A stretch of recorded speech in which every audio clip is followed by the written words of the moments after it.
Flag day వారోత్సవాల సందర్భంగా ఈ రోజు ఉదయం 10 గంటలకు పెద్దశంకరంపేట అల్లదుర్గం సిఐ రేణుకారెడ్డి ఆధ్వర్యంలో అధికారులు, సిబ్బంది మరియు పట్టణ యువత సమన్వయంతో ఘనంగా సైకిల్ ర్యాలీ నిర్వహించబడింది. ఈ ర్యాలీ శంకరంపేట పోలీస్ స్టేషన్ నుండి ప్రారంభమై పాత గ్రామ పంచాయతీ మీదుగా కొనసాగింది. ప్రతి ఒక్క పోలీస్ సిబ్బంది సైకిల్ తొక్కుకుంటూ అమరవీరుల త్యాగాలను స్మరించుకున్నారు. కార్యక్రమాన్ని అల్లదుర్గం సిఐ రేణుకారెడ్డి, శంకరంపేట ఎస్ఐ ప్రవీణ్ రెడ్డి గారు ర్యాలీని ప్రారంభించారు. ఈ సందర్భంగా వారు మాట్లాడుతూ ప్రస్తుత తెలంగాణ ప్రశాంత వాతావరణం, శాంతి భద్రతలు ఇవన్నీ ఒకప్పటి పోలీసుల అమరవీరుల త్యాగ ఫలితమే అని అన్నారు. ర్యాలీ మొత్తం జోహార్ జోహార్ అమరవీరులకి అంటూ నినాదాలతో సాగింది.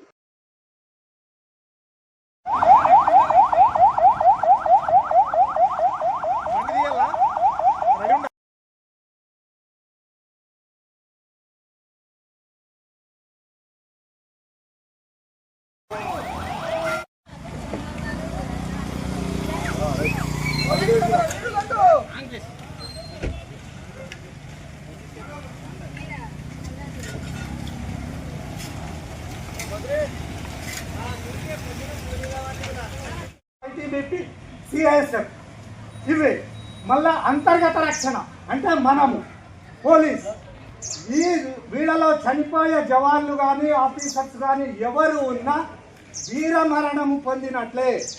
ఆ వీరమరణం